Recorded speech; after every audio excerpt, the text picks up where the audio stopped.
Nous avons commencé la semaine dernière une série que j'ai intitulée « Graduation ». Dans le but, tout simplement, de comprendre, de réaliser et de s'encourager à sans cesse grandir, se développer. Pas forcément sur le plan spirituel, mais également dans tous les domaines de notre vie. Comme nous l'avons vu la semaine dernière, il y a forcément une étape suivante à vivre. Je ne sais pas à quelle étape tu te trouves aujourd'hui, mais dis-toi que forcément après cette étape, il y en a forcément une autre. Et on ne peut pas faire la même erreur que le peuple d'Israël, nous avons vu cela la semaine dernière, de rester coincés, eux, pendant 40 ans, à la même étape, sur la même marche, sans pouvoir progresser, sans pouvoir aller plus loin. Graduation. Nous sommes appelés à graduer, pour reprendre un terme scolaire. C'est important, c'est indispensable. Et aujourd'hui, nous allons voir que pour vivre ce développement, cet épanouissement, l'environnement dans lequel on se trouve est indispensable. D'où le titre de mon message ce matin, « Question d'environnement ». Psaume 1, verset 3, dit ceci, il est question d'un arbre, il prospère, il grandit, il évolue comme un arbre implanté près d'un cours d'eau, il donne toujours son fruit lorsqu'en revient la saison, son feuillage est toujours vert, tout ce qu'il fait réussit.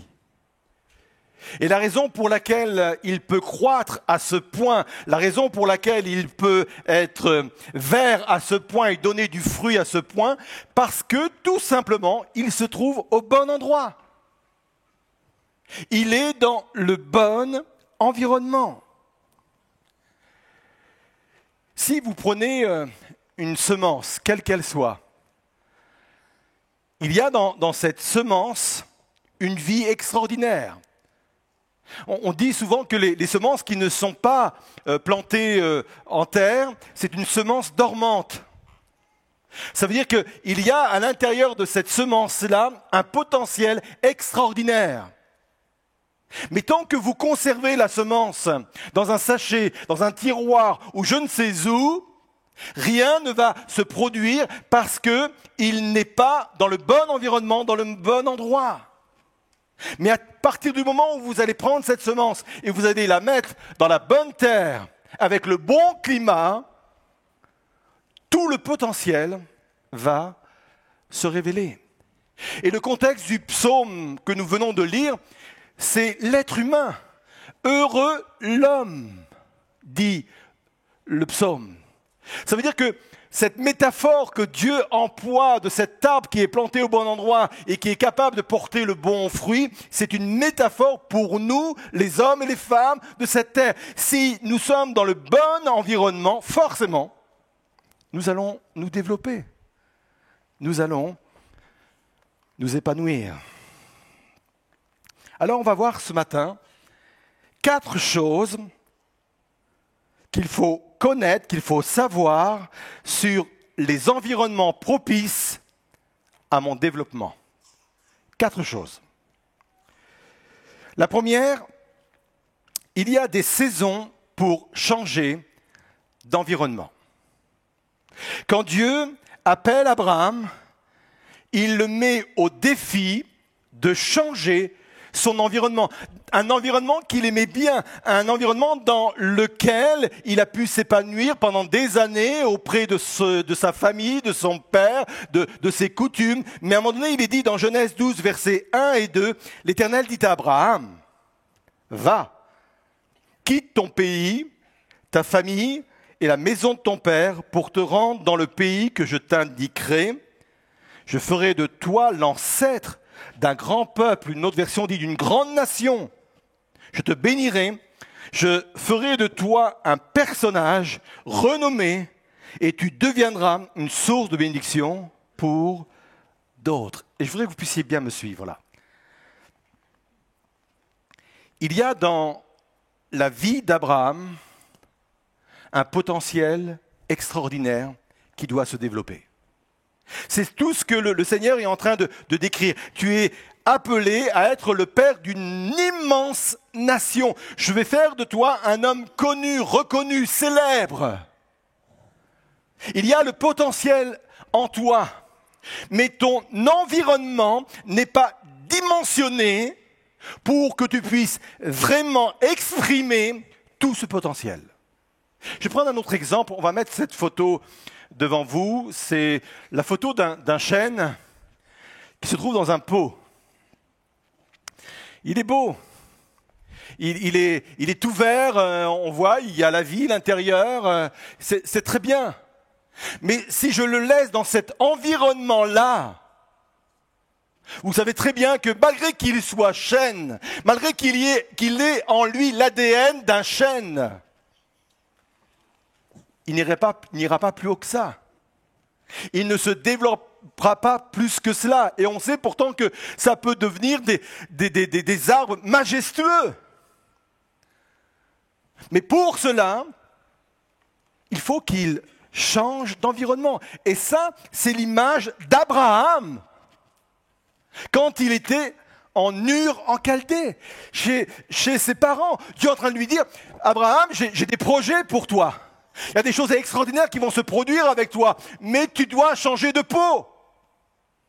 Tu ne peux pas rester là où tu es. Je te mets au défi de changer ton environnement.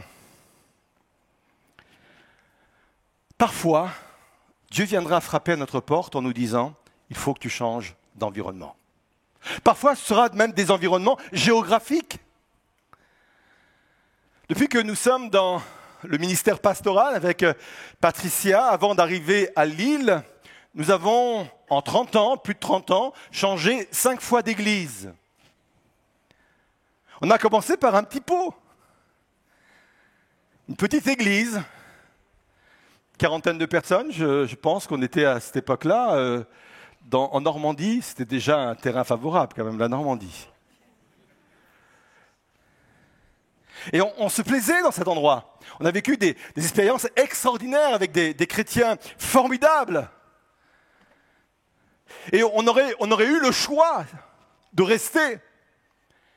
Et à un moment donné, Dieu nous a dit, non, il faut que vous quittiez cet endroit. Et on a quitté comme ça plusieurs endroits. Et on a compris que si nous n'avions pas obéi, si nous n'avions pas accepté le défi de changer à chaque fois d'environnement, nous n'aurions pas eu ce ministère comme nous pouvons le développer aujourd'hui au milieu de vous, comme nous pouvons l'exprimer au milieu de vous. Dieu nous a mis au défi, au fur et à mesure, de changer d'environnement. Je sais que plusieurs d'entre vous vont devoir changer de lieu géographique cet été. Des personnes engagées en plus dans des services, des postes importants. Certains vont partir dans les dom-toms. Je me demande ce qu'ils vont faire là-bas. Non, c'est bien. D'autres vont partir dans d'autres régions en France pour le travail, pour les études. Et même si on est triste de les voir partir parce qu'on aime nos équipiers, on aime collaborer avec eux, néanmoins, c'est le même appel qu'Abraham. Le défi de changer d'environnement. Et peut-être que quelqu'un est confronté à cela ce matin en disant « Oui, je ne comprends pas pourquoi Dieu me demande cela, mais peut-être que le pot dans lequel tu es est devenu trop petit. Quitte ton pays, quitte ta patrie. » Parfois, Dieu nous demandera de quitter même notre lieu de travail, notre profession pour en prendre une autre. Parce que moi, je ne crois pas que la vie spirituelle se limite simplement à ma communion avec Dieu dans l'Église. Je crois qu'il veut me voir m'épanouir, me développer, y compris sur le plan professionnel et ailleurs. Et peut-être qu'il est en train de te dire ce matin, professionnellement, tu es arrivé au bout. Et il y a des saisons pour changer d'environnement parce que l'environnement est propice pour ton développement, même professionnel. Vous êtes là ? Parfois, Dieu nous demandera de changer nos domaines d'engagement, soit au sein de l'Église, soit dans un milieu associatif, quel qu'il soit, ou autre, pour les mêmes raisons, pour qu'on puisse se développer, qu'on puisse grandir.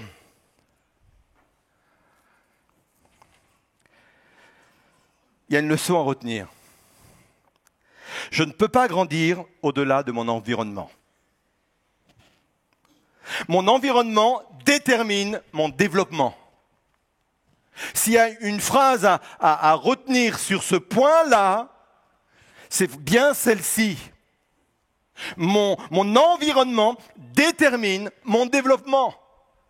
Le développement de mon potentiel, le développement de mon appel, de ce que Dieu a mis sur ma propre vie, mon environnement.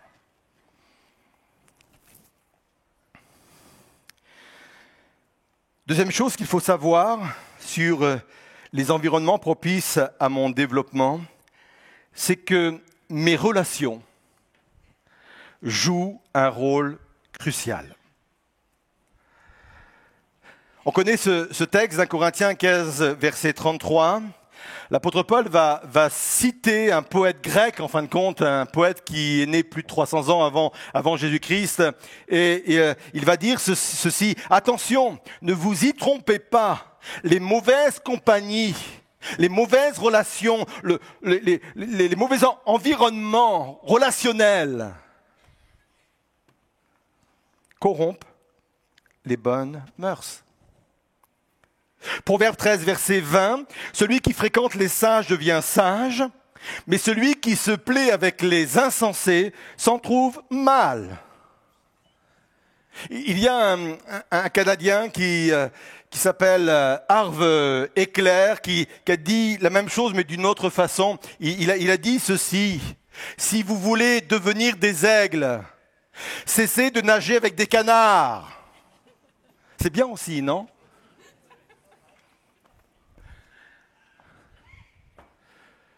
Parce que notre environnement, y compris relationnel, est déterminant pour notre évolution, pour notre développement.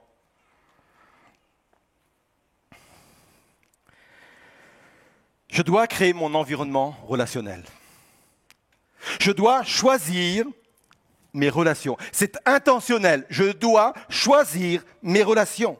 Bien entendu, il existe des relations que je ne peux pas choisir et qui s'imposent en moi, des relations qui sont liées aux circonstances. Je ne peux pas choisir les personnes de ma promo si je suis étudiant. On aimerait parfois faire sa propre équipe. Vous savez, quand on était enfant dans la cour de récréation, il y avait 2 personnes et on faisait sa propre équipe. Toi, tu es avec moi, toi, avec moi. On aurait aimé que nos promos se construisent comme cela.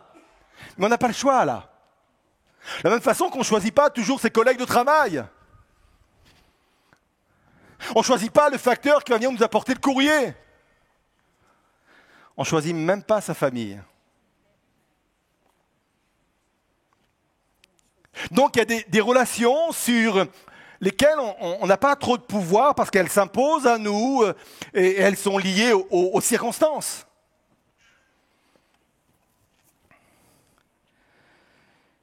Mais il en est tout autre de mes relations privées. De mes relations que je désire plus intimes, que je souhaite plus intimes. Et là, je dois les choisir. Ceux que je vais faire entrer dans mon intimité, je me dois de les choisir. Il me faut du discernement pour cela. Et il y a un exemple parfait dans la parole de Dieu, c'est celui du Seigneur Jésus, qui lui avait plusieurs sphères de proximité. Tout d'abord, il est dit que Dieu aimait tout le monde. Jésus aimait tout le monde. On est d'accord ?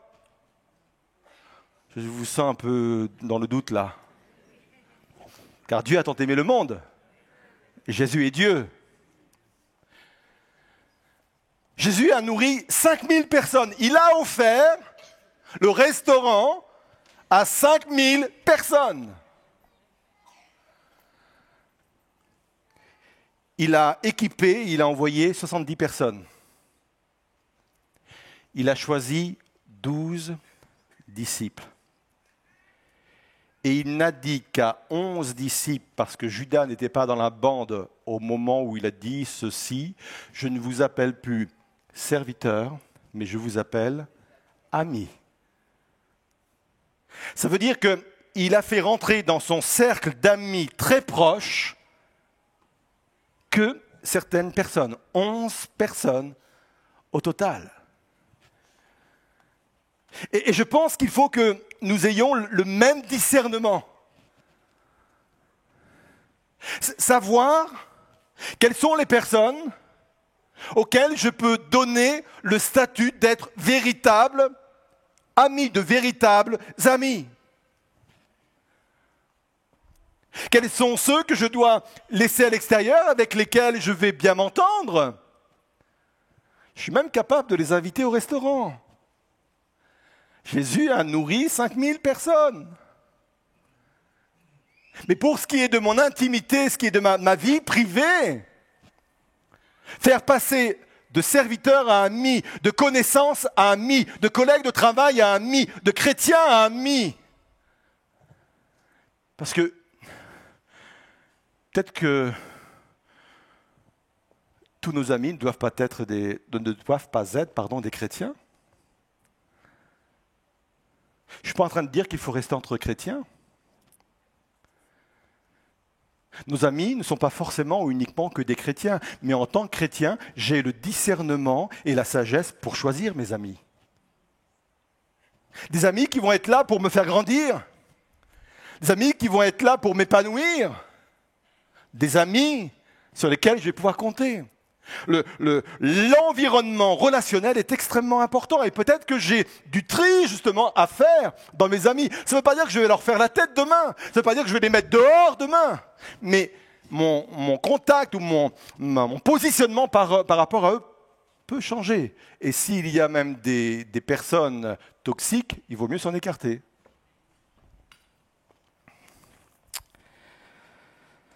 Continue. Troisième chose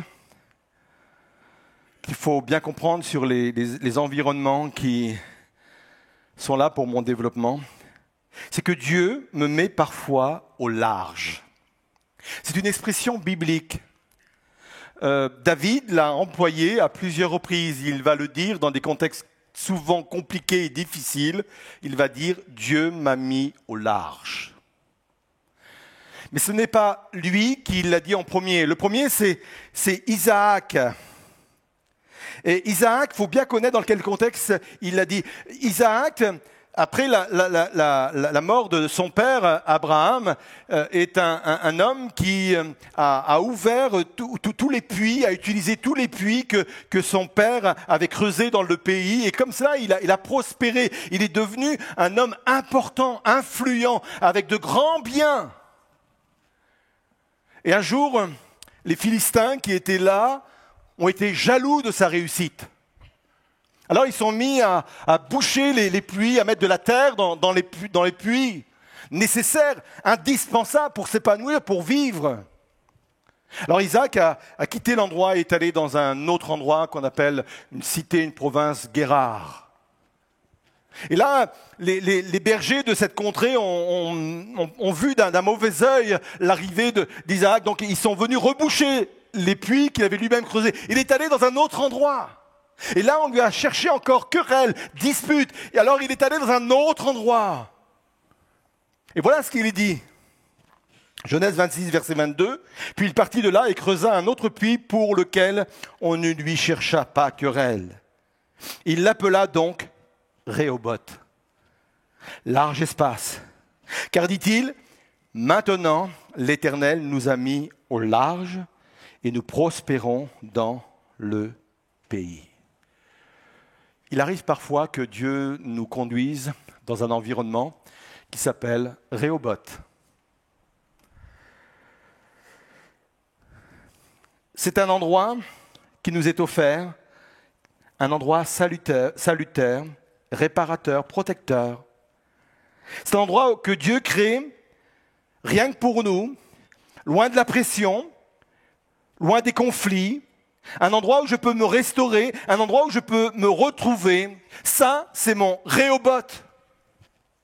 Et peut-être que en disant cela, plusieurs se souviennent d'espaces, d'environnements que Dieu avait créés spécialement pour vous, dans des moments compliqués, dans des moments difficiles. Il vous a pris, il vous a mis au large pour ne pas mourir, pour ne pas vous dessécher, mais pour que vous puissiez vous restaurer. Vous savez que les confinements que nous avons vécus, certaines personnes l'ont très mal vécu. Et je le comprends parfaitement. Parce qu'on n'a pas tous vécu le confinement de la même façon, de la même manière. Certains l'ont vécu dans 20 mètres carrés, il y en a d'autres qui l'ont vécu dans 200 mètres carrés et plus. Donc je comprends très bien cela. Mais certaines personnes ont vécu le confinement comme un Rehoboth. Ils ont senti que c'était un moment, un instant, que Dieu utilisait pour les mettre au large. Du jour au lendemain, tout s'est arrêté. Je me souviens de mon agenda et il y avait plein de choses qui étaient prévues, programmées. Et du jour au lendemain, vous voyez que tout ça s'écroule. Moi, je l'ai bien vécu. Franchement, je l'ai très bien vécu. On s'est retrouvés avec notre famille à la maison. Ça a été une mise au large. On a continué à exercer le ministère, vous l'avez vécu de la maison, on a fait des lives ou des différés, on a continué à exercer notre ministère, à nourrir l'Église, mais plus avec la même pression, c'était plus la même chose. Et plusieurs ont vécu des moments de ressourcement. J'ai beaucoup de témoignages qui me parviennent en me disant que ça a été pour moi un moment même salutaire. Un moment où je me suis même repositionné par rapport à mes engagements. Par rapport au sens que je donnais à mes engagements. Rehoboth. Donc la prochaine fois que vous entendez confinement, pensez Rehoboth. Dieu m'a mis au large.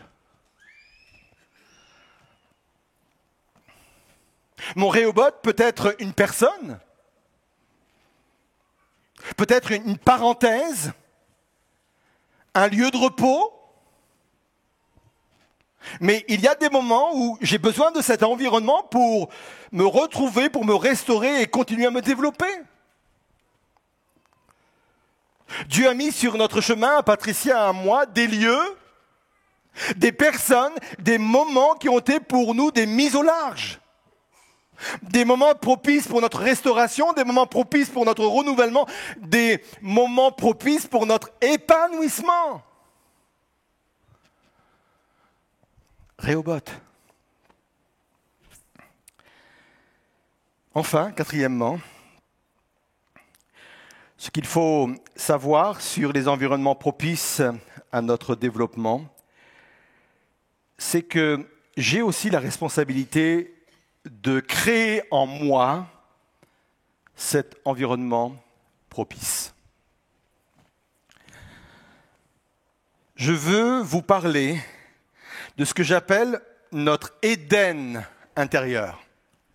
Notre jardin d'Éden intérieur. Suivez-moi bien, parce que peut-être que vous n'avez pas très souvent entendu ce que je vais vous expliquer. Dans toute l'histoire de l'humanité, il n'y a pas eu meilleur endroit que le jardin d'Éden. Un environnement pour la faune et la flore jamais égalé sur la terre. On pouvait faire pousser dans ce jardin n'importe quoi. Même des espèces mystérieuses qu'on a appelées l'arbre de la connaissance du bien et du mal et l'arbre de vie. C'est pour dire que c'était un environnement propice, extraordinaire. Il n'y avait pas d'espèces en voie d'extinction dans ce lieu, parce que c'était un lieu fertile, c'est un lieu extraordinaire où tout poussait.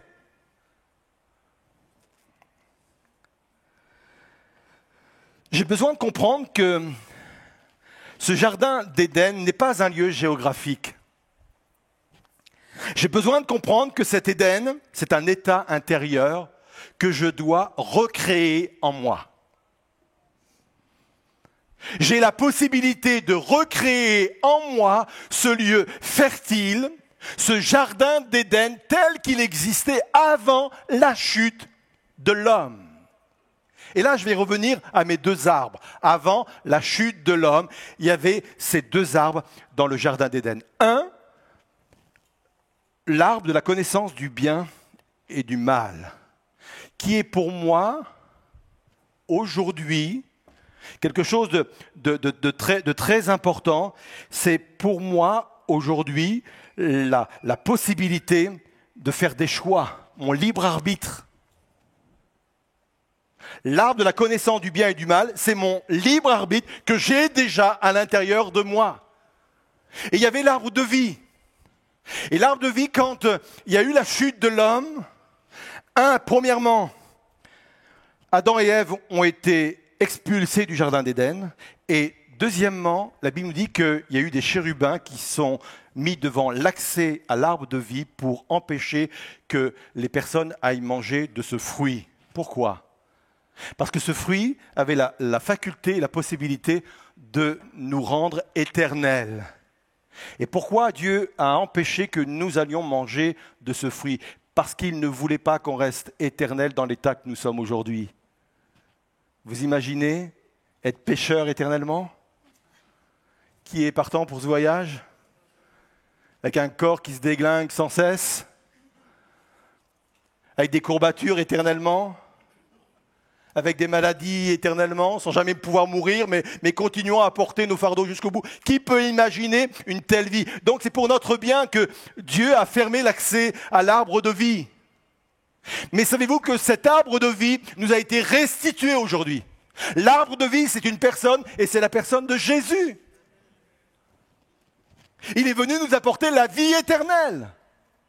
Nous permettre de vivre éternellement, mais dans d'autres conditions. Et quand je dis que nous avons la possibilité de recréer en nous cet Éden intérieur, parce que c'est un état avant d'être un lieu géographique, ça veut dire qu'avec mon libre arbitre et Jésus en moi, je peux recréer en moi un environnement qui va me permettre de m'épanouir. Vous êtes là ? Comprenez le sens de cela ? Allez vers Jésus. Vivez pleinement votre communion avec Jésus. Que ce soit votre environnement intérieur, que la présence de Jésus, la présence du Saint-Esprit, la présence du Père soit constamment en vous. Vivez cette relation avec Dieu. C'est votre jardin d'Éden intérieur. Et de cela, vous allez pouvoir vous épanouir. Il y aura toujours l'arbre de la connaissance du bien et du mal. J'aurai toujours mon libre arbitre. Je peux accepter ou pas, j'aurai des choix à faire. Mais je veux me laisser impacter par la présence de Dieu. Je vous invite à vous lever à votre place, je vais conclure maintenant, mais restez encore après avec moi. On va poursuivre avec la Sainte Seine, puisque nous sommes le premier dimanche du mois.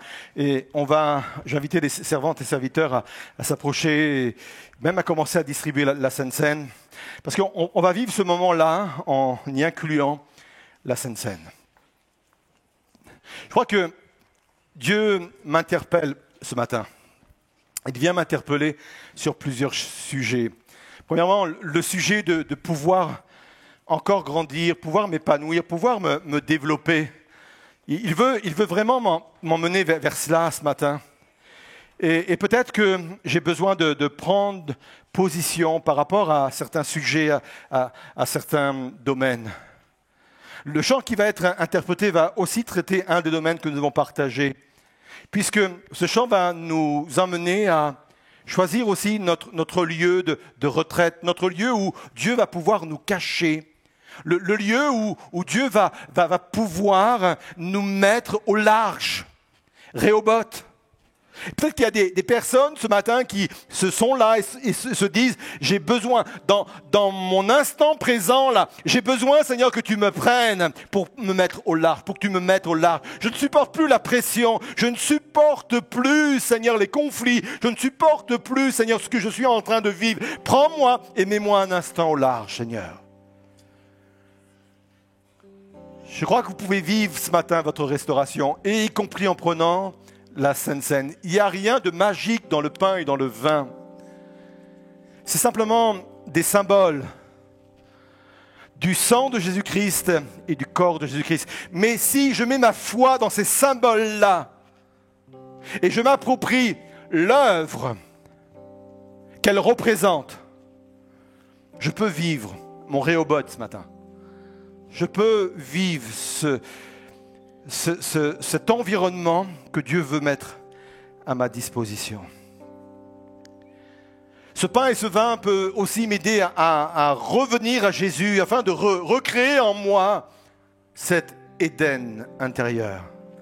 Là où tout pousse dans la présence de Dieu. Peut-être que j'ai besoin encore ce matin de vivre ces réalités-là. Alors pendant que la Sainte Seine va être distribuée, vous allez pouvoir prendre ensemble le pain et le vin au moment où ils vont vous le présenter. Vivez cette réalité-là. Seigneur, je veux me poser les bonnes questions ce matin. Où j'en suis par rapport à mon environnement. Peut-être que j'ai repoussé depuis des années le fait qu'il fallait que je change, même géographiquement, de lieu. Peut-être que, Seigneur, tu me demandes de changer de travail. Peut-être que tu me demandes, Seigneur, de changer mes engagements. Peut-être que, Seigneur, tu me demandes de changer aussi certaines de mes relations. Seigneur, je veux vivre cette réalité-là parce que je ne veux pas m'arrêter, Seigneur Jésus, de développer en moi l'appel que tu as mis sur ma vie, le potentiel que tu as mis sur ma vie. Alors Seigneur, viens me prendre, viens me cacher. Viens, Seigneur Jésus, viens mettre en moi toutes ces choses-là. On le vit au travers de ce chant.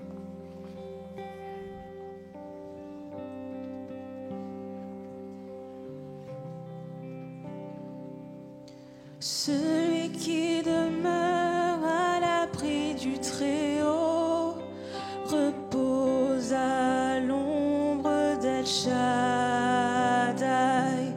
Celui qui demeure à l'abri du Très-Haut repose à l'ombre d'El Shaddai. Je dis à l'Éternel, mon refuge et ma forteresse, en toi je me confie. El Shaddai,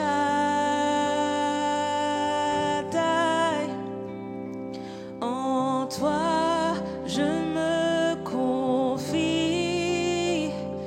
El Shaddai, celui qui demeure à l'abri du Très-Haut repose à l'ombre d'El Shaddai. Celui qui demeure à l'abri du Très-Haut repose à l'ombre d'El Shaddai. Je dis à l'Éternel, mon refuge et ma forteresse, en toi je me confie. El Shaddai,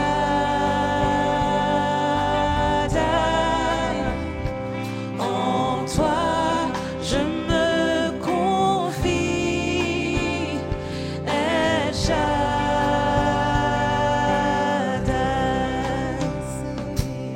celui qui demeure à l'abri du Très-Haut repose à l'ombre d'El Shaddai.